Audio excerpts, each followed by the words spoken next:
व्याप्तनेन चराचरम् तत्पदं दर्शितम् येन तस्मै श्री गुरुवे नमः। परम गुरुवे नमः। पर गुरुवे नमः। परमात्मा गुरुवे नमः। आत्मा गुरुवे नमः। आदि गुरुदेव अनादि गुरुदेव अनंत गुरुदेव अखिल गुरुदेव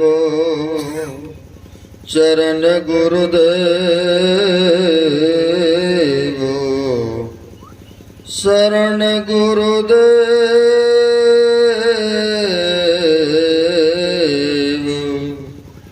श्री गुरु महाराज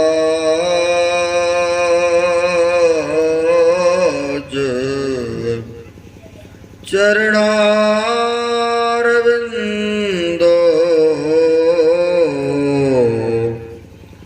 नमो नमस्तुते। श्री गुरु महाराज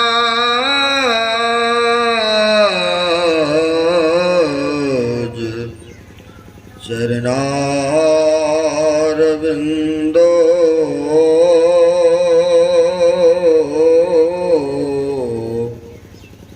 नमो नमस्तुते। महाराज सद्गुरु है राजन का राजा है जिनकी कृपा से सरे सर्व काजा। बन में ही सोई परम गुरु नमामि। नमामि नमामि नमामि।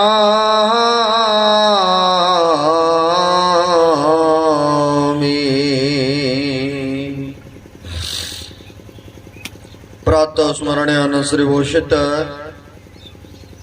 परमाराध्य संसद गुरु महाराज के पाद पद्मों में असंख्य असंख्यवार नमन है।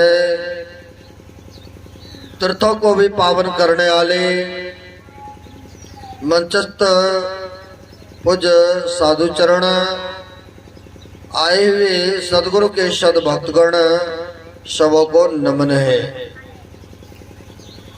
बड़ी खुशी श्रद्धा की बात है, हम लोग जत्र तत्र से श्रद्धे रणधीर जी के निवास स्थान पर इनके सपरिवार इस ज्ञान यज्ञ में तन मन धन से इसमें संलग्नता से आतुर हैं, जिज्ञासु थे। महापुरुषों के गुरुदेव के कृपा हुआ यह संतमत सत्संग का आयोजन रखा गया है और इसमें आकर के भाग लिए हैं। अभी हम लोग पाठ के क्रम में सुन रहे थे सत्संग योग भाग प्रथम से वेद मंत्र को। उसमें आया बुद्धि योग, सत्संग, मानस योग, मानस जप और मानस ध्यान, ज्योति योग, दृष्टि योग। कहते हैं बुद्धि योग सत्संग। सत्संग से क्या लाभ होता है? प्रत्येक मानव लाभ के पीछे जाते हैं। प्रत्येक मनुष्य चाहते कि जो भी काम करते हैं उसमें लाभ हो, ने ऐसे ही इच्छा होता है, चाहे संसारिक हो या परमार्थिक हो। यानी सब कोई चाहते हैं हमें फायदा हो, लाभ हो। और आप सत्संग में आए हैं तो किस लिए? तो लाभ के लिए। किंतु यहाँ पर बैठे हैं, आपको लाभ तो दिख नहीं रहा है? दुकानदारी करते या कहीं पर मजदूरी मेहनत करते तो आपको लाभ दिखता न है? लाभ दिखता है कि ये इनकम हुआ, ये फायदा हुआ। लेकिन कबीर साहब कहते हैं ये सत्संग में जो आने से लाभ मिलता है, अन्यत्र जगह जाने से यह लाभ नहीं मिलेगा। जो यहाँ पर विशेष लाभ, क्योंकि इस सत्संग में लाभ बहुत है। संसार की तो वस्तु थोड़ा मिल जाए तो हो सकता है, दुकानदारी करेंगे या कोई काम करते हैं तो हो सकता है उसमें लाभ की जगह पर कई बार हानि भी हो जाती है ना। लेकिन कबीर साहब कहते हैं इस सत्संग में लाभ बहुत है, थोड़ा नहीं, बहुत, कई गुना, जिसका वर्णन नहीं कर सकते। फिर आप कहेंगे महाराज लाभ तो दिख नहीं रहा, फिर कहते लाभ बहुत है? लेकिन लाभ है तभी तो महापुरुष ने कहा ना। कहते हैं जो इस सत्संग में आने से आपको लाभ मिलेगा, जो कमाई होगा, जो सुख शांति मिलेगा अनंतर धाम में, अनंतर तीर्थों में। अभी देख लीजिए माघी पूर्णिमा के लोग बहुत दूर दूर जाते होंगे स्नान करने, बहुत जा रहे हैं। तो किस उद्देश्य से? लाभ के ख्याल कि कुछ फलों पर की पुण्य की फल प्राप्ति हो। जो भी जीवन में अशुभ कर्म बना है, इन अशुभ कर्मों को नहीं भुगतना पड़े ना। इसी उद्देश्य से जाते लोग गंगा स्नान करने या तीर्थों में। लेकिन कहते हैं जाते तो हैं, लेकिन जो लाभ यहाँ आने से मिलेगा अन्यत्र जगह तीर्थों या धामों जाने से नहीं मिलता है। महापुरुषों का कहना है मति की रति गति भूत भलाई, जब जही जतन जहाँ जही पाई, सो जानव सत्संग प्रभाव, लोक वेद न आनु पाओ। ने हम लोग रामायण पढ़ते हैं ना या सुनते हैं तो कहते हैं सत्संग में आने से चार फलों की प्राप्ति हो जाती है। और जिनको जीवन में मिल जाए यह फल तो समझिए वह व्यक्ति, वह प्राणी बड़े भाग्यशाली हैं, पुण्यात्माएं। मति, जिनकी मति अच्छी हो जाए। कोई चाहते हैं कि हमारी मति खराब हो जाए? कोई नहीं चाहते, सब चाहते हैं हमारी मति बुद्धि अच्छी रहे। कीर्ति, कौन नहीं चाहते कि हमारी यशगान हो। जब तक हम इस गांव में रहें, संसार में रहें, तो हर एक आदमी चाहते प्रतिष्ठित बने रहे। हमने पदवी कौन नहीं चाहते हैं, प्रतिष्ठा कौन नहीं चाहते हैं? प्रत्येक मानव चाहते हैं कि जब तक हम इस घर में रहें, गांव में रहें, समाज में रहें, तो हमारा समाज में नाम फैले, प्रतिष्ठा मिले, इज्जत के साथ जीवन यापन करें। ऐसा हर एक आदमी चाहते हैं, है ना? अच्छी चाहना है। तो कहते हैं मति कीर्ति, जो सत्संग में आते हैं तो उनकी यशगान होने लगते हैं, कीर्ति फैल जाते हैं। कहते फलाना बाबू बहुत अच्छे आदमी हैं। हमारे मास्टर साहब अरुण बाबू कहेंगे तो बहुत अच्छे आदमी है, क्योंकि अच्छे काम करते, लोगों को ज्ञान देते हैं, लोगों को सत्कर्मों में लगाते हैं।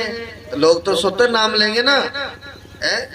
कोई भी प्राणी है अगर दूसरे को अच्छे रास्ता में जोड़ते हैं तो लोग कहते हैं कि नहीं फलाना व्यक्ति बहुत अच्छे हैं। लोगों को अच्छी उपदेश देते हैं, गलत रास्ता से हटा के अच्छा मार्ग दिखाते, तो कहते हैं उनकी कीर्ति फैल जाते हैं, लोग गुणगान करते हैं। कीर्ति यश गान होना ही एक सत्कर्म का प्रतीक है, क्योंकि शुभ काम किया तब तो उनकी यश गान हो रहा है ना। गति मति गति कहते हैं अच्छी गति हो। कोई नहीं चाहेंगे कि शरीर छूटने के बाद हमारी दुर्गति हो। कोई चाहते हैं कि हमारी दुर्गति हो जाए, कोई नहीं चाहते कि दुर्दशा हो जाए, कोई नहीं चाहते कि हमारे नरक में वास हो, कोई नहीं चाहते ऐसा। यानी चाहते हैं जब तक यहाँ भी रहें तब तक हम अच्छे बन करके रहें, और जब शरीर छूटे तो हमारी अच्छी गति हो। नहीं, ऐसी कामना इसके लिए ना जाने लोग दान करते हैं, पुण्य कर्मों को करते हैं, मंदिर बनवाते हैं, कहाँ कहाँ जाते हैं, क्या क्या नहीं करते हैं, ताकि हमारी अच्छी गति हो। भविष्य में जब हम यहाँ से जाएं तो वह नरक का द्वार देखना नहीं पड़े। सबको ऐसे चाहते हैं ना, सबकी ऐसी इच्छा बनी रहती है ना। तो कहते ये कहाँ ऐसा होगा, अच्छी गति कैसे होंगे, तो कहते जब तक महापुरुष के सानिध्य नहीं करेंगे तब तक, चाहे बेशक वो धामों बद्री नारायण या द्वारका चले जाएं या कैलाश पर्वत पर चले जाएं, लोग वो धामों में जाते हैं। और जब तक गए चलो वहां पर तो ठीक है, आया फिर से वही मैदान वही घोड़ा रहता है। लोग तीर्थों में जाते हैं, धामों में जाते हैं, और जब घर आते हैं तो अगर पूछा जाए भाई आप जर्दा खाते थे, क्या छूट गया आप तीर्थों में स्नान किए तो? क्या आप मंदिरों में गए आए, वहां से दर्शन करके चलो भगवान का वहां पर प्रतिमा था, आप दर्शन किए आए, तो आपका मांस मच्छी अंडा गंडा खाना छूटा क्या है? अगर उनसे पूछा जाए भाई आप आए हैं गंगा जी में स्नान करके हैं, अब आप गलत काम तो नहीं करेंगे, लेकिन ऐसा नहीं देखने को मिलता है। आया धामों में तीर्थों में स्नान करके अब फिर से वही काम जो पहले करते थे ना। देखे होंगे आप लोग गांव समाज में ऐसा देखने को मिलता है? तो कहते हैं वो धामों में, वो तीर्थों में, वो मंदिरों में गए तो आपको तो छूट जाना चाहिए था ना, लेकिन ऐसा नहीं देखने को मिलता है। अब फिर से आया वही काम, भाई पैसे भी खर्चा किया, समय भी व्यतीत किया और शरीर के परेशानियां भी दिए, लेकिन आया वहां से फिर वही काम करना प्रारंभ कर दिए। तो कहते हैं जाने से लाभ तो मिलेगा, लेकिन जब तक अपने आप को सुधारेंगे नहीं, जब तक सत पथ पर नहीं चलाएंगे, जो विशेष लाभ मिलना चाहिए वह नहीं मिलता है। तो मिलता कहाँ है, कैसे मिलता है? तो संतों के चरण में जाने से, संतों के सानिध्य करने से, और उनके कथनानुसार जीवन को ढालेंगे, उस पर चलेंगे, तब देखिए आपको जीवन में लाभ ही लाभ है? कोई नहीं, शरीर छोड़ने के बाद कोई नहीं चाहते हमारी दुर्गति हो, यानी सब चाहते अच्छी गति हो। एक संत हो गए, बड़े पहुंचे हुए संत थे, जिनका नाम था कम खुराकी नाम थे, बड़े पहुंचे हुए संत। लेकिन ऐसे भी संत महापुरुष हुए जो कि अपने पुरुषार्थ करके यानी मेहनत करके जीवन यापन करते थे और भजन भी करते थे। बहुत ऐसे हमारे गुरु महाराज जो बाबा देवी साहब थे, सरकारी नौकरी करते थे, डाकिया का काम जीवन पढ़ेंगे। और हमारे गुरु महाराज ने भी, आपको पता ही होगा, हमारे गुरुदेव ने भी बच्चे को पढ़ाए हैं, खेती का भी कुछ दिन तक काम किए हैं। गुरु महाराज के प्रवचन पढ़ते करते थे, जब उस समय अपने खेतों या अपने हाथों से खेती का काम करते थे, हाथों में ठेला हो जाते थे, है ना। अब तो बहुत भगत जगत है, वो लोग खिलाते तो हम खाते ही। तो गुरु महाराज ने ऐसा प्रवचन में की कृपा की। अरे गुरुदेव भी स्वावलंबी जीवन यापन करते थे और लोगों को, भक्तों को ज्ञान उपदेश करते रहे। संतों की परंपरा रही है ऐसे। वो जो कम खुराकी नाम के व्यक्ति क्यों पड़ा नाम कम खुराकी, प्लेटफार्म पर स्टेशन पर वह कुली का काम करते थे, कुली का काम करते थे। कोई भी आया व्यक्ति, कहा ये उठा करके उधर लेके जाना है। कई बार आप लोग भी सफर करते हैं ना, तो प्लेटफार्म पर देखते हैं ना, कुली लोग बहुत होते हैं। अगर आप भार नहीं उठा पाते हैं तो कुली को करते हैं, भाई इतने नंबर पर प्लेटफार्म पर आएंगे तो मेरी ये सामान है, बैग है, उठा करके इधर से उधर कर दो। या कई बार बैग को उतारने के लिए ट्रेन से नीचे उतारते हैं कुली लोग, ऐसा देखने को मिलता है। तो वह कम खुराकी नाम के जो कुली थे बहुत कम रुपया लेते थे। आम व्यक्ति तो बहुत मांगते थे, लेते थे, लेकिन इनको जो मिल जाते थे थोड़े में सबर करते थे, संतुष्ट हो जाया करते थे। एक सेठ जी गए थे बाहर घूमने के लिए, और घूम फिर करके आने लगे तो मन में हुआ कि घर जा रहे हैं तो कुछ ना कुछ लेकर के बेटा पोता के लिए, नहीं आप लोग भी कहीं बाहर जाते तो घर परिवार के लिए कुछ ना कुछ, थोड़ा ये थोड़ा वो ले लेते हैं। लिया, बहुत सारे सामग्रियां हो गए हैं। वो प्लेटफार्म पर सेट उतरते हैं, उतरने के बाद कुली को ढूंढने लगे। पहले जमाने में, पुराने जमाने में इतनी गाड़ी घोड़े की सुविधा नहीं हुआ करते थे। कहीं भी यात्रा करना होता था तो पैदल यात्रा विशेष हुआ करते थे जी। तो वहां पर बैग था, कई बैग था, वो सेठ का।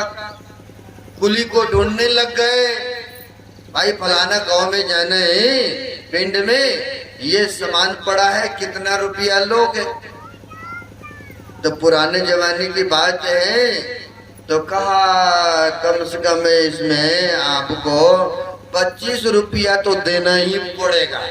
सस्ती जमाना में जिस समय 1 ना 2 ना 10 ना चलता था, तो 25 रुपया तो होता था ना, 25 रुपया बहुत कुछ होता था। तो कहा भाई देखो फलाने गांव में तो जाना है, घंटा का तो रास्ता है, और यही तो सामग्री है, इतना सारा मांग रहे हो। तो कहा कम से कम तो आप 25 नहीं दोगे तो कम से कम 20 तो लगेगा ही लगेगा। कई बार आप लोग भी जाते हैं ना मार्केट में सामान लेने, तो नई बात बनता तो इस दुकान को छोड़ के दूसरे तीसरे में भी ने जाते ही नहीं। जहाँ वही सामग्री थोड़ा 5 रुपया या 4 रुपया या 2 रुपया कम मिलता है तो छोड़ करके वो दूसरे में ले लेते। जहाँ सस्ता मिला, सामान वही मिला तो ने।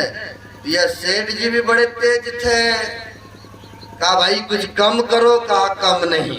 अगर कम देना है तो एक पागल की तरह है, कम खुराकी जिसका नाम है, आप उसके पास चले जाइए, आप जो दीजिएगा वो रख लेगा। वो है कम खुराकी नाम है उसका। अब हरेक का रहता है कि 2 पैसा बचे हमें, ने सबकी ऐसी इच्छा बनी रहती है। अब ढूंढते पूछते हुए गए, भाई कौन है कम खुराकी, कौन है कम खुराकी। गए तो था तो सब साधारण भेष में, कहते हैं भेष जैसा भी रहे तो, लेकिन अंदर से वो जो होते हैं ना महापुरुष, वो अंदर से मालो माल होते, बाहर से भलो नहीं देखे चकाचक या साफ सुथरे नहीं देखे या बढ़िया से नहीं दिखे, लेकिन अंदर से होते हैं। अब होता क्या है, उनके पास गए, जाके कहते हैं आप ही हैं कम खुराकी। कहा भाई हम ही है, क्या बात है कहिए।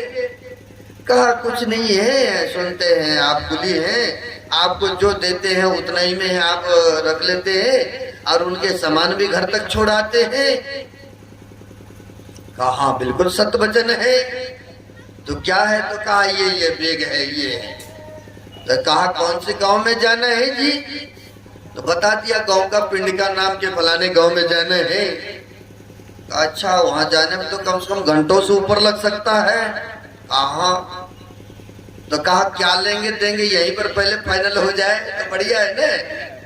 कोई भी आप लोग भी काम करें, अगर रिश्तेदारी को निभाना हो, जानक नीति का कहना है कि आपसी में भी क्लियर रखे लेना देना जो भी हो, नहीं तो पैसा ऐसी चीज है ना, फूट पैदा कर देते हैं। तो कहा है अगर संबंध रखना है तो पहले क्लियर रखिए रास्ता को, और तब चलेगा निभेगा। ऐसा चाणक्य नीति का भी कहना है।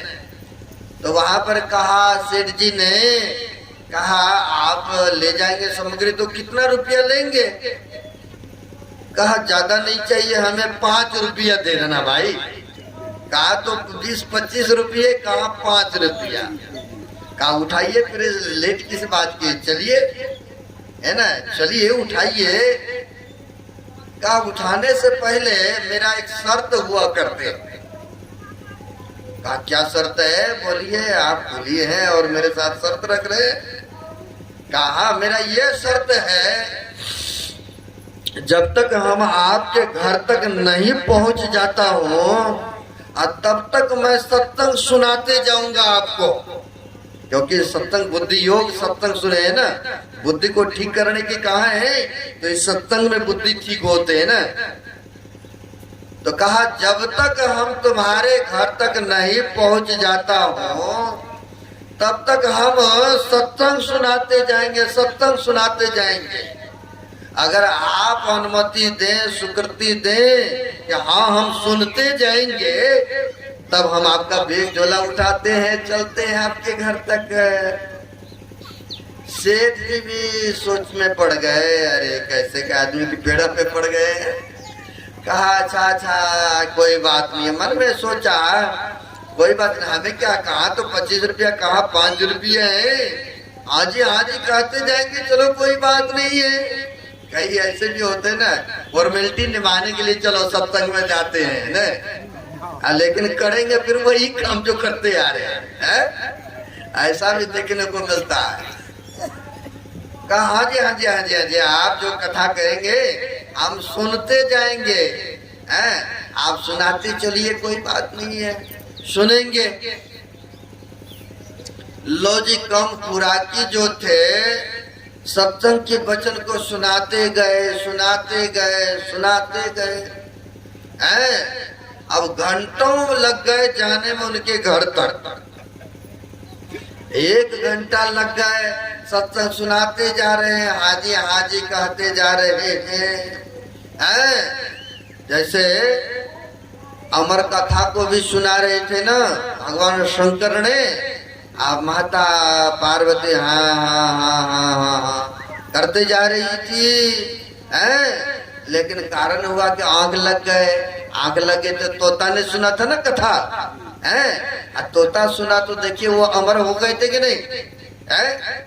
अब यहाँ पर संत महापुरुष उनको कथा सुनाते जा रहे हैं, सेठ जी को सुनाते जा रहे हैं, हाजी हाजी हाजी। चलो अंदर में तो कुछ और चल रहा था ना, जब घर को पहुंचेंगे तब देखेंगे, है ना। हाजी हाजी करते गए, घंटा बैठी तो हो गए। घर तक पहुंचते हैं, बैग रखा और सेठ जी ने 5 रुपया लिया और कहा लीजिए आपका जो मेहनत है। कहा अच्छा ठीक है, मैं एक बात और कहना चाहता हूँ सेठ जी। कहा इतने देर से आप कहते आए, अभी तक आपका खत्म भी नहीं हुआ बात, और एक बात और कहना चाहते हैं। हम तो पैसे बचाने के ख्याल से हमने बोल दिया था कि आगे सत्संग सुनेंगे, हमें क्या लेना देना है आपके सत्संग से, हमें क्या लेना देना है। चलिए आप जो कहना चाहते वो भी कह ही दीजिए, कह ही दीजिए। साधु महात्मा तो समझाने के लिए ही आते हैं, कहे कबीर कहवे करे, नहीं माने तो हम क्या करे, जाओ अग्नि में हाथ दोगे पर दोगे तो जलेगा आप ही का न, तब पीड़ा होगा, पता चलेगा न। और भी कहा है ऋषि मुनि सब आते हैं समझाने के लिए, अब कुछ तो समय निकालो हरि गुण गाने के लिए। संत महापुरुष तो समय समय पर अवतार लेते हैं, संसार को जगाने की काम करते हैं। रामायण में भी आया है संत उदय संतत सुखकारी, अब 20 सुखद जिम इंदु तुम्हारी। कहते हैं संतों का अवतरण होना विश्व के कल्याण के लिए होते हैं। जैसे सूर्य देवता का अवतरण होना अंधकार को नष्ट करने के लिए होते हैं, प्रकाशित करते हैं। लोगों को बड़ी गर्मी महसूस होते हैं, दिखते हैं सब कुछ काम रोजगार ये वो करते हैं, तो इनका भी समय सीमित है ना, है? तो वो सूर्य देवता निकलते हैं, संध्या होते होते ही है अपना प्रकाश को बंद कर देते हैं और रात्रि में चंद्रमा उदय लेते हैं। रात में चंद्रमा का काम है प्रकाशित करना, तो वो तो सीमित है, सबका समय बांधा हुआ है। लेकिन संत उदय संतत सुखकारी, विश्व सुखद या विश्व की कल्याण के लिए संतों का अवतरण होते हैं। कैसे संत महापुरुष के दया आ गए, जैसे गुरु महाराज के देखिए दया कृपा। पैदल यात्रा जो इतिहास पढ़े होंगे जानते होंगे, पैदल यात्रा चल चल करके, बैलगाड़ियों पर चल चल करके धर्म का प्रचार करते थे कि नहीं है? एक ब्राह्मणों के गांव से गुजर रहे थे, मैंने पढ़ा था संस्मरण। गुरु महाराज जैसे ये सड़क है इस होकर के गुजर रहे थे, बैलगाड़ी पर सवार थे गुरुदेव। एक ब्राह्मणों से वो बस्ती था ब्राह्मणों की, वो देखते हैं ये इनके पीछे पीछे कई सेवक लोग हैं, भगत लोग हैं। तो उन्होंने कहा ये तो धर्म का प्रसार करना हम लोगों का ब्राह्मणों का काम है। तो गुरु महाराज ने बड़े अच्छे ढंग से उनको उत्तर दिए, बात तो बिल्कुल 100% सत्य है। आप लोगों का ही काम है धर्म का प्रसार करना, किंतु उनकी कुर्सियों को खाली देख करके हम लोगों को संभालना पड़ रहा है। हम लोग उनका काम कर रहे हैं धर्म का प्रसार।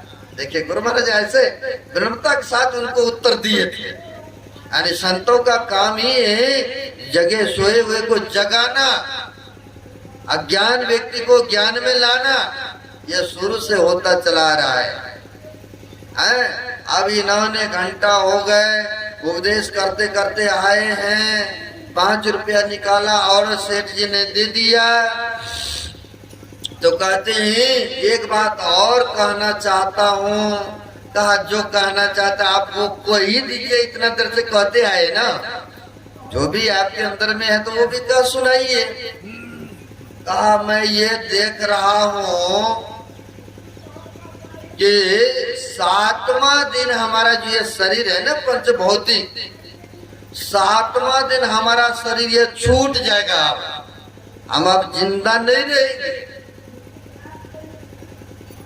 तो कहते हैं आपका शरीर छूटे या रहे हमें क्या लेना देना है भाई, आप जाइए मेहनत किए है ना, ये रुपया लिए हैं, खाइए पिए, 7 दिन बहुत होता है, समझ कर लीजिए, है छूटे या रहे हमें क्या लेना देना है। कहते नहीं है जब अपने घर में किसी तरह की घटना घटित होता है ना तो विशेष दुख होता है ना, अब वही पड़ोस में होता है तो थोड़ा और कम होता है, उससे भी कम गांव में होता है तो और कम दुख होता है, और वही कहीं दूर में हटके होता है तो और कम होता है दुख ने। और जब अपने पर बीतता है तो देखिए लगता है कि पहाड़ गिर पड़ा है सिर पर ने। कहा एक बात और बता देना चाहता हूँ सेठ जी, सुनेंगे आप? कहा सुनाइए, सुनते ही आ रहा हूँ ना, सुनाई दीजिए क्या कहना चाहते हैं। एक बात और है तो कहा 7वां दिन तो हमारी मृत्यु होगी, लेकिन 8वां दिन तुम्हारी भी मृत्यु हो जाएगी। कहा अच्छा 8वां दिन हमारे भी है? कहा आप क्या भगवान नहीं क्या? आप प्रश्न कर रहे हैं, आप भगवान हैं क्या, जानते हैं?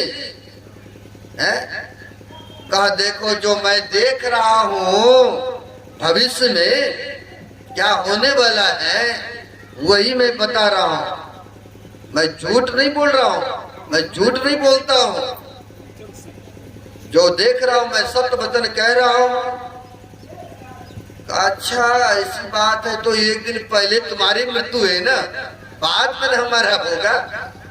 अगर तुम्हारी 7वां दिन मृत्यु नहीं हुई तो देख लो हाथ गोर बांध करके पिटाई करेंगे। जो किसी को बता दिया जाए आपके शरीर में ये बीमारी है, रोग है, तो आदमी ऑटोमेटिक है खाना भी छोड़ देता, उदास रोने लग जाते ना। ऐसा देखने को मिलता है ना। है बड़ी उदासी के मेरे शरीर में तो ये रोग बता दिया डॉक्टर साहब ने, परेशान हो जाते हैं कि नहीं। कहा पहले आपकी मृत्यु अगर नहीं हुई बाद में न मरे, अगर नहीं हुई तो देख लीजिए पिटाई करेंगे हाथ गोर बांध के। कहा जो मैं देख रहा हूं मैंने बोल दिया, मैं झूठ नहीं बोल रहा हूं। क्योंकि संत महापुरुष होते हैं भूत भविष्य वर्तमान के बातों को जानते हैं।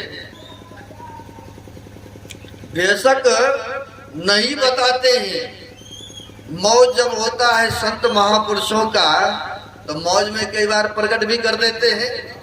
हमारे गुरु महाराज भी कहते थे जब शरीर में थे, पढ़े होंगे आप लोग ये सुने होंगे। गुरु महाराज मौज में आके कहते थे कि मेरे पास ऐसे सब भक्त आते हैं, ऐसे सब आते हैं 10 रुपया चढ़ाते, 10 तरह के मनोकामना करते हैं मेरे पास। मेरा ये भी इच्छा पूर्ण हो जाए, वो भी इच्छा पूर्ण हो जाए। अगर मैं मन के बात को आना प्रारंभ कर देंगे तो भक्त मेरे पास आना छोड़ देंगे। क्योंकि भक्तों के मन की बात को जानते हैं ना। संत महापुरुष जो होते हैं जानी जान होते हैं। किस तरह से, जैसे शीशे की अलमारी होते हैं, आप लोग क्या क्या सामग्री उसमें रखते हैं तो बाहर से देख लेते हैं कि नहीं। सबके सब पदार्थ को देख लेते हैं। कहते ठीक उसी प्रकार से संत महापुरुष होते हैं। आपके अंदर में क्या क्या बातें चल रहा है, क्या आप सोच रहे हैं, क्या कर रहे हैं, क्या करके आए हैं, सब जानी जान होते हैं। बशर्ते नहीं बताते हैं। बताएंगे तो शर्मिंदित हो जाएंगे। मेरे पास जो भी आते वो भी नहीं आएंगे ना, है? इसीलिए उसको गुप्त रखते हैं महापुरुष। इनसे सेठ जी कहते हैं कि नहीं अगर आपकी मृत्यु हुई तो देख लीजिए हाथ पांव बांध करके आपको पिटाई करेंगे। कहा जो मैं देख रहा हूं मैंने बता दिया, मैं असत्य नहीं कह रहा हूं, सत्य वचन कह रहा हूं। कहा ठीक है तो कहाँ मिलेंगे आप? कहा जहां पहले मिले थे। कहा तो वही प्लेटफार्म पर। मेरा तो कोई है ही नहीं, बस वहीं पर आता हूँ, वहीं पर जान पहचान, वहीं पर मिलूंगा। तुम आ जाना देखने के लिए। अब ठीक है जी, 1 दिन 2 दिन 4 दिन समय बीतता गया। अब मन में तो चल रहा है कि बढ़िया बढ़िया बात को सुनाते आया था, हैं?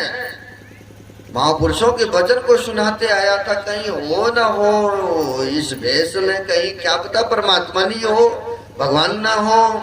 जिसने बोला तो है, चलो कोई बात नहीं, फिर भी समय आएगा तब तो देखेंगे। अब तो थोड़ा देर के लिए बेचारा को मन में चल भी रहा है। खाना पीना धीरे धीरे सब फीके पड़ने लग गए हैं, क्योंकि मृत्यु का भय हो चुके हैं ना इनको, हैं? अब 2 दिन 4 दिन 5 दिन 6 दिन 7वां दिन होते हैं। चले ढूंढने के लिए कमपुरा की कुली को, तो कहा दिए तो पता, तो वही प्लेटफार्म पर जैसे सुबह होते हैं प्रातः कालीन, वह आते ही आए तो दूसरे व्यक्ति कुली से पूछते हैं भाई कमपुरा की नाम के जो व्यक्ति थे, कुली थे, कहाँ मिलेंगे? उसे हम ढूंढने के लिए आए, कुछ वार्तालाप करना है उनसे। कहा क्या बताएं भाई, बड़े अच्छे आदमी थे, सज्जन व्यक्ति थे, लेकिन अब हम लोगों के बीच में नहीं रहा। वो देखिए अर्थी तैयार हो रहा है, आज ही उनका शरीर छूट गया है, तो उनकी देखिए अर्थी तैयार हो रहे हैं। बेचारा नहीं रहा, जब तक रहा था कभी लड़ाई झगड़ा किसी से नहीं करते थे, किसी का चुगली निंदा नहीं करते थे। और जो देते थे व्यक्ति नहीं, आप जब तक शरीर में रहेंगे ना तो आपका गुणगान उतना नहीं करेंगे। जब शरीर छूट जाता है ना, लोगों को कहीं न कहीं उपकार ना वहां पर दिखता है तो वो बखान भी करते, नहीं फलाना बाबू बहुत अच्छे हैं। जैसे हमारे श्रद्धेय इसमें नित्यानंद बाबू बैठे हैं, पंजाब जाते हैं तो आश्रम में कभी चावल कभी गेहूं कभी कुछ देते रहते हैं, है ना। ऐसे भी श्रद्धालु होते हैं तो कहीं न कहीं उपकार उनका बने रहते हैं। और जब शरीर छूटता है तो लोग एक दूसरे के पास बखान भी करते हैं कि फलाना बाबू जब तक थे तो वो हम लोगों को बड़ी हेल्प करते थे। जैसे भी होता है, चाहे आप धन से करें या मन से करें या तन से करें या रुपया पैसा से करें, तो उसका कहीं न कहीं यादगारियां बना रहता है। तो बखान भी करते हैं तो वहां पर कहते हैं कि वो बड़े अच्छे व्यक्ति थे, कभी किसी से लड़ाई नहीं, कभी किसी दिल नहीं दुखाया था, लेकिन बेचारा नहीं रहा हम लोगों के बीच में, शरीर उनका छूट गया। वो तैयारियां हो रहे हैं ले जाने के श्मशान। अब तो इनको विश्वास हो गए ना, जो कहा था 7 दिन पहले अब बिल्कुल बात 100% सत्य है। अब लगता है कल मेरे ही बाड़ी आने वाला है नहीं, क्योंकि पहले बता दिए थे ना महापुरुषों ने। अब बेचारा किसी तरह से टकते झुकते घर तक पहुंचते हैं, क्योंकि खाना पीना चलना फिरना सब उसके लिए परेशानी का घर बन चुके हैं, है ना। अब किसी तरह से घर पहुंचते हैं, घर के लोग पूछते हैं बड़ी परेशान है? कहते नहीं, हंसने का रुख फिर और रोने का रुख दोनों का तो अलग अलग होते हैं ना। किसी चिंता किसी टेंशन में है, अब कोई खुशी खुशी है तो दोनों का फेस अलग अलग दिखते हैं ना। अब कहते हैं घर के लोग क्यों परेशान हैं, बड़ी परेशान दिख रहे हैं आप, बड़ी चिंताग्रस्त दिख रहे हैं। घर के लोगों ने बेटा पोता जो भी थे सगे संबंधी पूछते हैं बात क्या है, आप परेशान हैं? कहा क्या बताऊं, मैंने आपसे छिपा के रखा था। 7 दिन पहले जो आया था एक कुली अपने सामान घर तक छोड़ने के लिए, उन्होंने बताया था कि 7 दिन पूर्व हमारा शरीर छूटेगा और 8वां दिन तुम्हारी। जब मेरे तो पहले विश्वास नहीं हो रहा था, और जब मैंने गया वहां देखने के लिए उनको, तो देखा आज उनकी मृत्यु हो पड़ी है। अब लगता हम भी नहीं जीवित रहेंगे, जिंदा नहीं रहेंगे। तो उनके सगे संबंधी कहते हैं वो तो गरीब थे, प्लेटफार्म पर रहने वाले थे ना, इसलिए उनकी इलाज नहीं हो पाया। आप चलिए अभी से आपको भय है तो बढ़िया हॉस्पिटल में दाखिला करा देते हैं, एडमिट करा देते हैं, इलाज कराते हैं। अब मृत्यु का भय तो सबको होते है ना, है ले गए हॉस्पिटल, बढ़िया हॉस्पिटल में। इलाज तो शरीर का होता है, रोग का होता है, लेकिन इनमें जो रहने वाला श्वास रूपी पूंजी है उसको नहीं बढ़ा सकता नहीं घटा सकता है ना। अगर ऐसा होता तो सिकंदर बादशाह के बारे में जानते होंगे ना, है पूरी संसार के भव पदार्थ दे रहे थे हकीम वेदों को कि तब तक मेरे को जीवित रखो जब तक माँ का दर्शन ना करो ने। कहा ऐसा नहीं हो सकता है, जैसे संसार के सारी पदार्थ हमें दे दे, यह श्वास रूपी पूंजी को हम नहीं बढ़ा सकता हूँ, नहीं घटा सकता हूँ।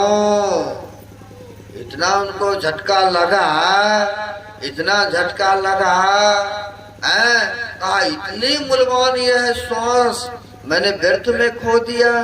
तब उसने बादशाह ने कहा था कहीं मेरा अगर शरीर छूट जाए तो अर्थी से हाथ बाहर कर देना, ताकि लोगों को ज्ञान हो कि इतने बड़े बादशाह होने के बाद भी कई राज्यों का सीमा को अपने कब्जा में किए, लेकिन अब जब शरीर छूटा तो खाली हाथ गए हैं, कुछ उसके साथ नहीं गए हैं। ऐसा ही हुआ, क्योंकि भारत ऋषि प्रधान देश है। यहाँ पर संतों ने उनको कहा, जे तो भारत पर चढ़ाई करने आए हो, अभी भी समय है, तुम लौट जाओ, क्योंकि अब तुम्हारे पास शेष है जिनकी अवधि नहीं है, श्वास रूपी नहीं है। अब यहाँ पर भी इलाज के लिए ले गए बड़े हॉस्पिटल में, क्योंकि पैसे वाले थे ना, बड़े हॉस्पिटल में लेके गए। इलाज तो शरीर का रोग का होता है, लेकिन यह श्वास रूपी को पूंजी को नहीं बढ़ा सकता डॉक्टर, नहीं घटा सकता है ना। इसलिए कहा है एक महापुरुषों ने, जब तक तेल दिए में बाती जगमग जगमग हो रहा, और जल गए तेल निपट गए बाती ले चल हो रहा। माई दाई कई बार जोत जगाती है ना, तो कब तक प्रकाशित होते हैं? जब तक तेल होते दिमाग में तभी तक न प्रकाश फैलते हैं। और जैसे तेल समाप्त हुआ, बेशक आपकी बाती है, जोत भी रखा रहेगा, अगर तेल नहीं है तो वो प्रकाशित नहीं हो सकता है ना, प्रकाशित नहीं हो सकता है। उसी प्रकार से श्वास रूपी पूंजी जब तक है तभी तक यह शरीर क्रियामान है, चलायमान है। और जिस दिन खत्म हो जाएगा उस दिन यह 5 तत्व से बना है ना, मिट्टी, जल, अग्नि, वायु, आकाश से 5 तत्वों से शरीर बना है। और इस पृथ्वी में भी 5 तत्व ही देखने को मिलता है ना। तो कहते ही इलाज के लिए लेके तो गए हॉस्पिटल में, बड़े हॉस्पिटल में, लेकिन व्यर्था न हुई। देव ऋषि बानी, वो महापुरुष थे ना, भेष भला उनका कुली था, काम भला उनका कुली वाला था, लेकिन ठाक पहुंचे वे संत। इसलिए कहा एक महापुरुषों ने, वेशभूषा से महत्व नहीं होता है, महत्व होता है भजन करने का, महत्व होता है सदाचार में अपने को रखने का, महत्व होता है सत्कर्मों में बरतने का। एक महापुरुषों ने बड़ा अच्छा कहा है, उन्होंने कहा है, भेष कैसा भी रहे पर जिसके ऊंचे ख्याल है, बाहर से दीन देखिए, भीतर से मालो माल है।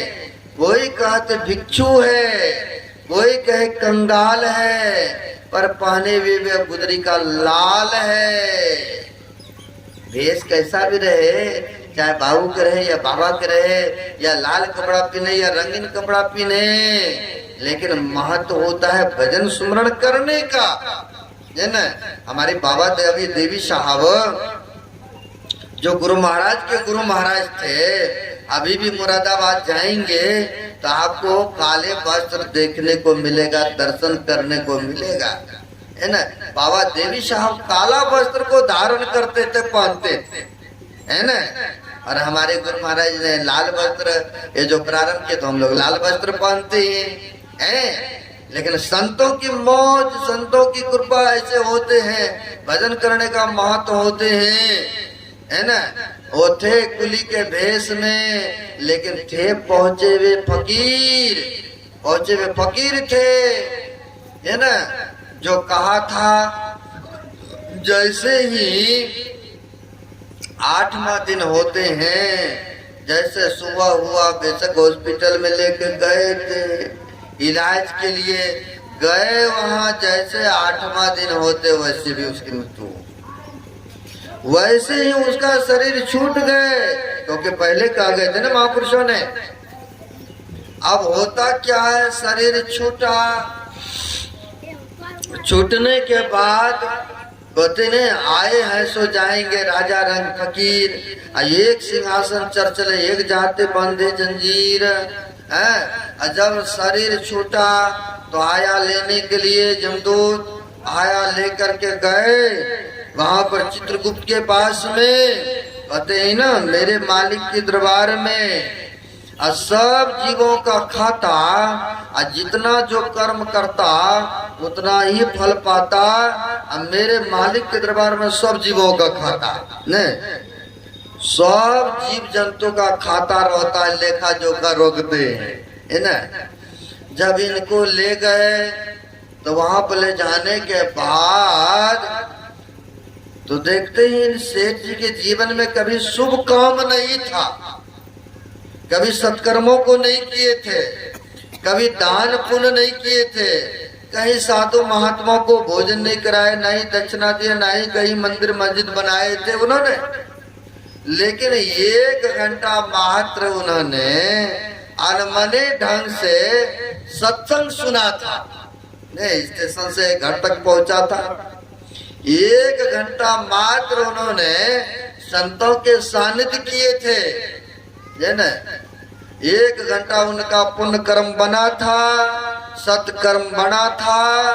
कहा भी है महापुरुषों ने, संत शरण जो जन पड़े सो जन उतरण हार ने।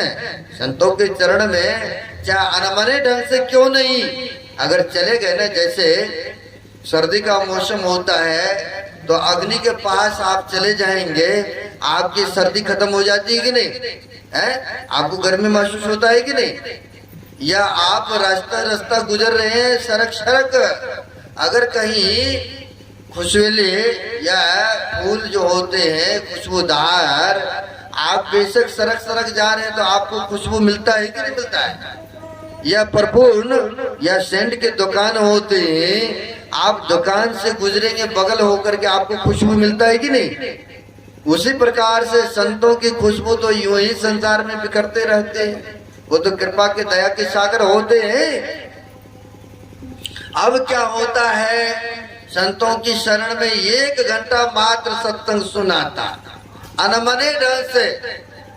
अब वहां पर चित्रलेख ने वही खाता उल्टा के देखा, देखने के बाद कहते कभी इनका जीवन में शुभ नहीं है कर्म, मात्र 1 घंटा इसने सत्संग सुनते गया था किसी महापुरुष के सानिध्य में, इसलिए जीवन में तो इनका अशुभ ही अशुभ है।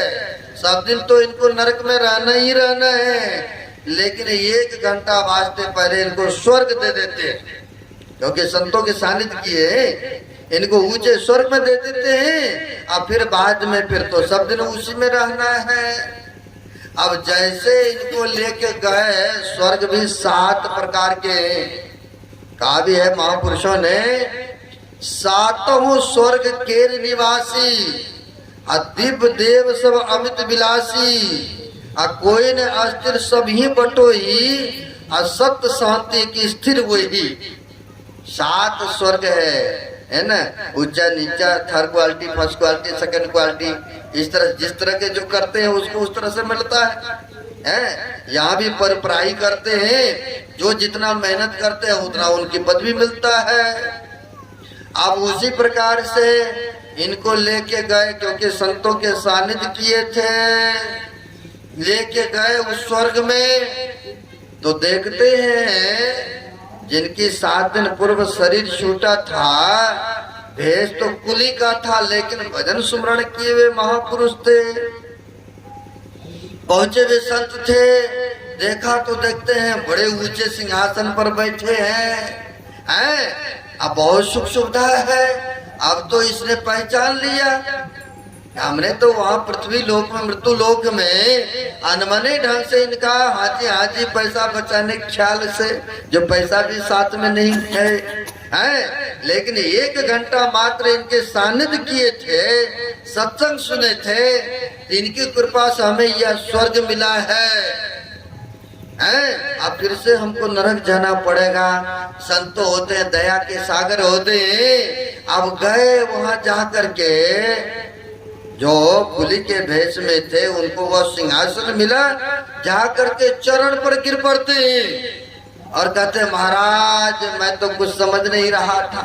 जब दुख आता है ना, तब लगता है कि वो जो साधु बाबा कह रहे थे ना, बात ठीक ही कह रहा था, है पहले नहीं, पहले तो जो है यही ठीक है ना, है अब जो है चरण पर गिरते, महाराज कृपा करो महाराज, ताकि हमें नरक में जाना नहीं पड़े। हैं, आप दया के सागर हैं, आप कृपा करें हमें जाना नहीं पड़े। आपकी ही कृपा से हमें 1 घंटा मात्र यह स्वर्ग स्थान मिला है।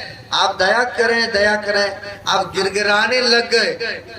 संत के हृदय तो दया के सागर होते ही है ना। अब गिरगिराने लग गए तो कहा अच्छा अच्छा ठीक है, जैसे मैं कहूंगा वैसे तुम्हें करना है। कहा ठीक है, क्योंकि इनको भय है अगर साधु बाबा का बात नहीं मानेंगे तो मिला है मात्र 1 घंटा वास्ते। कहा हाँ महाराज, जैसे आप कहेंगे हम वैसे ही करने के लिए तैयार हैं। कहा ठीक है, फिर सुनो। कहा महाराज, कहा मैं यहाँ पर तुमको सत्संग सुनाता हूँ, क्योंकि सत्संग की विशेषता है ना, इसलिए मैं बता रहा हूँ। कहते न 1 घड़ी आधो घड़ी आधो में पुनियाद, और तुलसी संगत साथ के हर एक कोट अपराध। अगर संतों के सानिध्य थोड़ा काल भी करेंगे ना, जीवन की आपदाएं कट जाता है।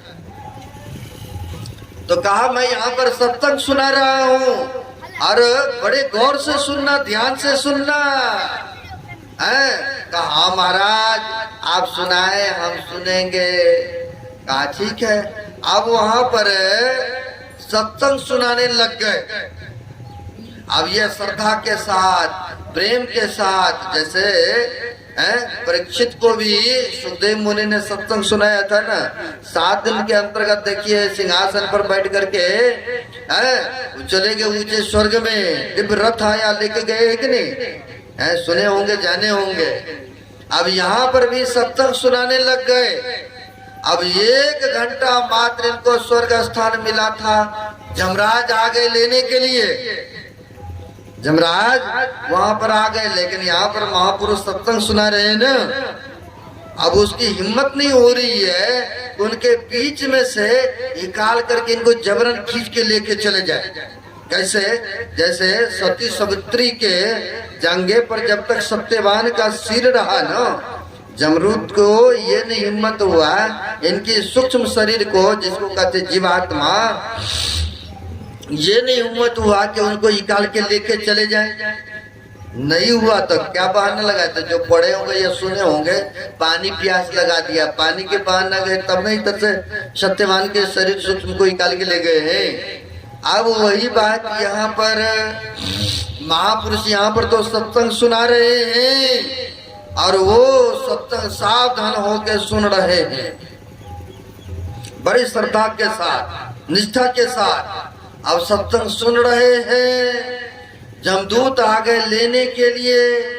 अब यहाँ पर महापुरुष सत्संग सुना रहे हैं, वो बड़े सावधान होकर सुन रहे हैं। आवाज लगाते हैं दूर से ही, आओ अब आओ, निकल करके वहां से, तुम्हारा समय पूरा हो चुका है, अब यहाँ पर रहने की जगह नहीं है तुम्हारा। अब ये और सतर्क हो जाते हैं, है ना, क्योंकि महापुरुष ने कहा है कि यहाँ पर सावधान होकर सत्संग सुनना। कोई बुलावे, कितना आवाज लगे तो उनके मत जाना यहाँ से। अब बड़े सावधान होकर के सुन रहे हैं, सुन रहे हैं। खाली हाथ ही जमदूत को जाना पड़ा, और फलस्वरूप क्या हुआ? सब दिन के लिए स्वर्ग में ही उनको स्थान मिल गए। सब दिन के लिए स्वर्ग में ही रहना हो गए। तो कहा जाने से हुआ? तीर्थों में, धामों में नहीं, संत के सानिध्य की है ना, सत्संग सुनाना। इसलिए कहते हैं बुद्धि योग सत्संग, सत्संग में आना चाहिए। कोई नहीं चाहते कि हमारी गति दुर्गति हो, कोई नहीं चाहते कि अधोगति हो, सब चाहते शुभ गति हो, शुभ स्थान को प्राप्त करें। इसलिए कहते हैं सत्संग में आने से बहुत बड़ा लाभ होता है। हमारे गुरु महाराज की वाणी भी सुन रहे थे ना, नित्य प्रति सत्संग कर ले प्यारा, तेरा कार्य सरे सारा। एक महापुरुष ने और भी कहा है, सत्संग में लागी रहो रे भाई, टेढ़ी बिगड़ी बात बन जाएगी। अब लीजिए, जो जन्मों जन्मों से बिगड़ा हुआ कार्य बात है, वो भी सत्संग में जाने से बन जाता है, सुलभ जाता है। एक अच्छा हो जाता है। इसलिए सत्संग में आना चाहिए, संत महापुरुष के शरणागत होना चाहिए, हैं? संत महापुरुषों से भेद लेके युक्ति लेकर के थोड़ा थोड़ा भी भजन सत्संग करते रहना चाहिए। यही साथ में जाने वाला है। इसलिए कहते हैं बुद्धि योग सत्संग। और कबीर साहब की वाणी को सुने तो सत्संग में लाभ बहुत है। अब जीवन बदल गया, जीवन दान मिल गया, अच्छे स्थान को प्राप्त कर लिया, तो क्या सत्संग में लाभ मिला कि नहीं मिला है? बहुत कई गुना लाभ। नरक में जाना नहीं पड़ा ना उनको, है? संतों के चरण में गए तब ना ऐसा लाभ हुआ। तो वही कहते हैं कि बुद्धि योग सत्संग चाहिए, मानस योग मानस जप और मानस ध्यान। यानी संतों से महापुरुषों से दीक्षा लेते हैं तो एक नाम जप करने के लिए प्रक्रिया बताते हैं। जब भी गुरु महाराज ने 3 प्रकार के वर्णन किए हैं। एक होता वाचिक जप जो बोल बोल के करते हैं, दूसरा होता उपांशु जप जिह्वाएं हिलता है, तीसरा है मानस जप जो मने मन करना होता है, लेकिन मन जल्दी पकड़ता नहीं है, भागता है, इसको लगाना है। गुरु महाराज ने कहने की कृपा की है पदावली में, जहाँ जहाँ मन भाग जाए ताही ताही से त्रक्षण फेर फेर लिया लाए धाय में आपन। कहते मन का काम है भागना और आपका काम है लौटा लौटा करके लाए धाय में आपन। मन को समझाना है, बुझाना है कि देखो बैठे हो ध्यान करने जप करने, और नहीं तो जप ही कर रहे हो, नहीं तो बाजार का ही काम कर रहे हो या दुकान का काम है। इससे बढ़िया है कि अभी जब सुमरन कर लो, बाद में करेंगे काम। यानी उसे लौटा लौटा के लाना है लाए धाय में आपन। उस काम में लगाना है मन को। मन का काम है भागना, किंतु आपका काम है लौटा लौटा के लाए धाय में आपन, है ना? तो लगाना है, मानस जप करना है। मनोयोग पूर्वक जपेंगे हैं, और जपेंगे तो देखिए आपको वह सुख वह आनंद मिलेगा, है ना? इसलिए एक नाम का जप करना है, फिर एक रूप का ध्यान भी करना है। एक रूप का ध्यान करने के लिए बताते हैं महापुरुष, ध्यान करने से क्या लाभ होता है। अगर महापुरुष के पास चलते हैं तो कहा है महापुरुषों के स्वरूप का ध्यान करने का बहुत बड़ा लाभ होता है, सारे मनोकामना पूर्ण हो जाते हैं। एक संतों ने कहा है गुरु की मूर्ति मन में बसाइए और जो इच्छा सोई फल पाइए। देखिए कहते हैं गुरु की मूर्ति को अगर मन में धारणा कर लेंगे, बसा लेंगे, जो इच्छा जो कामना करते हैं सारे मनोरथ पूर्ण हो जाते हैं। अब कहेंगे इसका कोई उदाहरण है? अगर इतिहास को देखेंगे तो द्वापर युग में हो गए गुरु द्रोणाचार्य जी महाराज ने। गुरु द्रोणाचार्य जी का तस्वीर को, स्थूल स्वरूप को बनाया और ध्यान किसने किया था? तो एकलव्य ने किया था ना, जंगलों में कुटिया में। जितना के अर्जुन नहीं था धनुष बाण में पारंगत, उससे भी कई गुना एकलव्य हो गए थे। तो कैसे हुए? तो गुरु का ध्यान उन्होंने किया था, है ना? ये नहीं उसका उसका उसका उसका उसने पूजा किया था, श्रद्धा था उनको गुरु के प्रति, इसलिए उन्होंने ध्यान किया था। ध्यान और ध्यान करके उनको प्रेरणा मिलती गई, ऐसे करो ऐसे करो ऐसे करो। कहा है जिसका हम चिंतन मनन करेंगे, जिसका हम ध्यान करेंगे, ये कि आप तस्वीर को कोई देवी देवताएं को देख लें, या किसी महापुरुष की तस्वीर को देख रहे हैं, या कोई फिल्मी स्टार की तस्वीर को देखिए, ऑटोमेटिक है आपके अंदर में अलग अलग चित्र पर जैसे आपकी दृष्टिपात होगा वैसे वैसे भावना भी अलग अलग होते हैं। ये तो थर्मामीटर सबके अंदर में है ना। किसी महापुरुष को देखेंगे तो वहाँ की भावनाएं देखिए, हैं? आप किसी फिल्मी स्टार का देखिए, वहाँ की भावनाएं देखिए। अब यहाँ पर महापुरुषों का ध्यान करने की प्रक्रिया बताते हैं। और जो ध्यान करते हैं उनमें जो गुण होता है वह जो ध्यान करते हैं उसमें आते हैं। जैसे गुरु द्रोणाचार्य जी का ध्यान किए थे ना क्लब ने, उसका गुण उसमें प्रभावित हुए। वही प्रक्रिया हम लोगों को गुरु महाराज ने बताए हैं। एक रूप का ध्यान करो, ये नहीं कहा कि अनेक रूपों का ध्यान करो, ऐसा नहीं कहा है। एक रूपों का ध्यान करने के प्रक्रिया बताए हैं महापुरुष ने, है ना। इसलिए कहते हैं मानस योग, मानस जप और मानस ध्यान करना चाहिए। ज्योति योग, जो दृष्टि योग की क्रिया बताए हैं, दोनों दृष्टि धारों को कैसे जोड़ना है। और जो जोड़ते हैं तो कहते ईरा भगवती गंगा पिंगला यमुना नदी ईरा पिंगली और मध्य सुषुम्ना चो सरस्वती। जो दोनों दृष्टि धारों को सुषुम्ना में जोड़ते हैं तो क्या होता है, तो कहा है महापुरुषों ने, कहा है त्रिवेणी संगमो यत्र तीर्थराज शौचते तत्र स्नान परकुर वृद्धस्तर पापे प्रमुक्षते। कहते जो इस त्रिवेणी ये सुषुम्ना में स्नान करते हैं सब पापों तापों से त्रैतापों से उनको छुटकारा मिल जाते हैं। वह मोक्ष मुक्ति को प्राप्त कर लेते हैं, सारे कर्म बंधनों से छूट जाते हैं। इसलिए कहते हैं उस त्रिवेणी में स्नान करेंगे। दोनों दृष्टि धारों को जोड़ने की जो प्रक्रिया बताए हैं वही तो ज्योति योग है ना। ये नहीं कहा कि वहां जाओ, ऐसा नहीं उपनिषद कहते हैं, वेद नहीं कहते हैं। हम लोगों को कहीं बाहर जाने की आवश्यकता नहीं है। संतों से युक्ति लीजिए और ध्यान भजन कीजिए। अभी का सत्र यहीं पर संपन्न करता हूँ क्योंकि 10:15 हो चुका है, आगे नहीं बढ़ूंगा।